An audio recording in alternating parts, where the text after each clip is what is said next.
Hi, this is Ashutosh Gowariker, and you're watching Bollywood Hungama.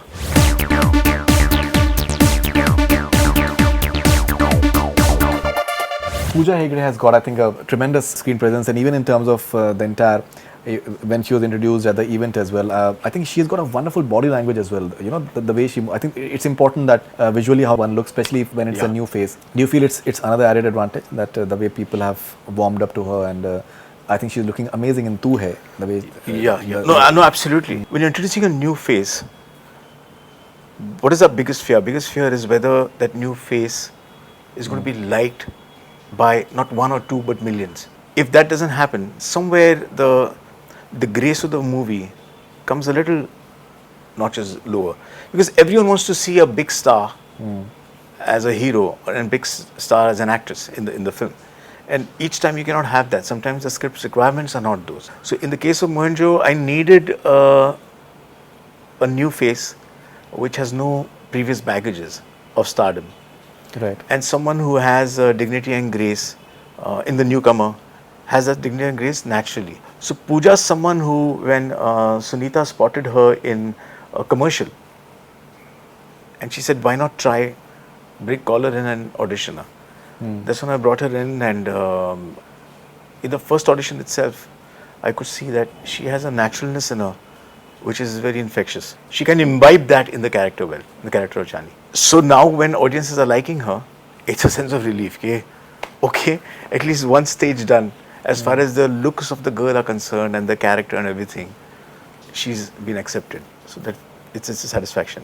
One question I think that must be constantly asked to you, and it was asked to you at the event as well, that with Bahubali and Bajirao Mastani coming in, so the entire scale for the period movie I think has just grown by many notches. Both Bahubali and Bajirao Mastani, they had those war scenes which was something that was really appreciated. But I don't think that you have those sort of war scenes in Mohenjo Daro in the first place. It's more like combat with, I think, 1-to-1 combat is. Yeah, no, I was done with my war scenes and battle scenes in Jodha Akbar. Yeah. So I knew that, I finished that. I don't want to touch that again. Right. And the other thing is, in Mohenjo Daro, during this civilization, there were no kings. There were no armies. There were no battles. So automatically I had to refrain from getting into that space. You realize more when you actually see the movie. But this film, the requirements are of a slightly different kind, which you'll see.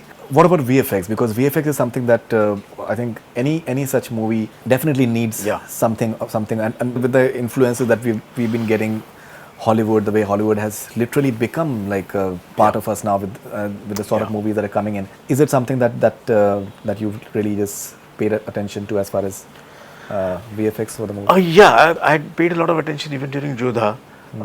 So Jodha Akbar's requirements of VFX are very different. And in this, the requirements have been different, of a very different kind. So one was first wondering that how do we pull off the VFX in a movie at such a low budget? Because when you compare it with a Hollywood budget, they're $100 million and they're $200 million just on VFX. Okay. And our cost of production is itself about 15 million or 20 million max. So within that, how do you now, our ambition is same, but we don't have that wherewithal to create that. Sure. So we have tried in our own way to see how we can maximize in VFX. Of course, the bottom line even for VFX is, if the story works, the VFX will work. Sure. If the story doesn't, no amount of great VFX No, absolutely. can save the film. We have tried to blend that, keeping in mind, let's have the story right, and let's have the VFX complement that story. So we have tried to balance that. I hope audiences connect. Hrithik said at the event that Ashutosh Gowariker is very, very romantic, is very intensely romantic at heart. We've seen that in Jodha Akbar, in song picturization, the amount of sensuousness that you brought to it without really overtly making the actors doing, but just the mere glances and the back shots of I think Aishwarya, the way they were, and we are seeing something of the similar sort from what we see in Tu Hai. I think it's outstandingly beautifully picturized Thanks. song. I think the camera work is outstanding, but the way the entire element of romance is building up is really outstanding. So ये आपने romantic side जो आशुतोष गोवारिकर का है, तो आप कुछ उसके बारे में अगर प्लीज बताएं तो. I like the romance which is the simmering romance, ji. which is expressed more in by glances or by looking at each other or by just being in the presence of the person and still being able to express love. Those kind of emotions I like very much. I think I try to capture that because that's something that we feel most. Once the commitment happens, then it enters another zone of romance where where it becomes more about passion, it becomes more about belonging to each other and kasme wade.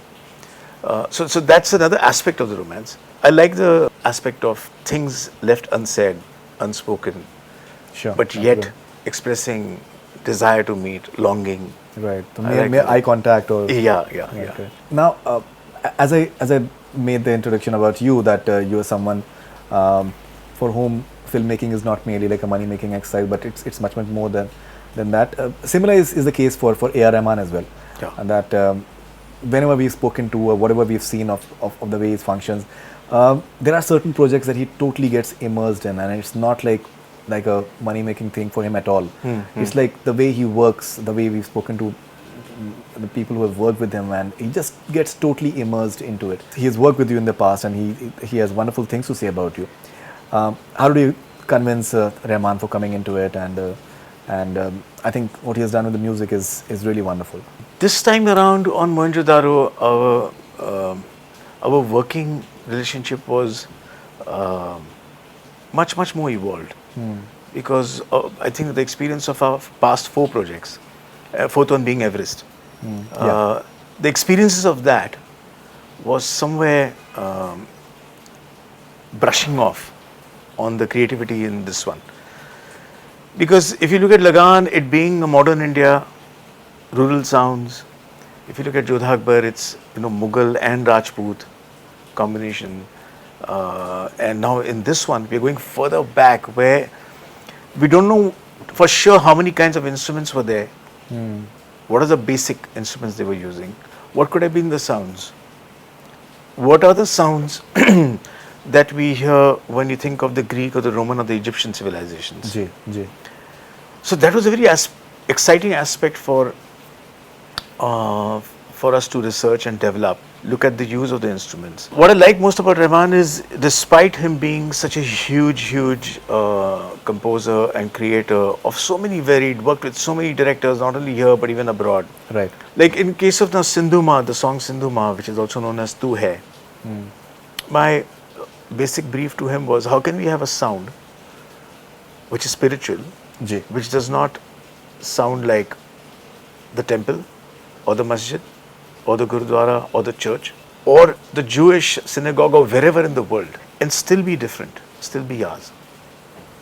And that's how he came up with the call that he has created, which I think is incredible, because that as a sound is like a mnemonic, a reminder for the civilization. And it's very minimalist. Yeah. And whenever Rehman is minimalist, he is brilliant actually. Yeah. There are few of the songs when he uses very few instruments, and they just really become like timeless.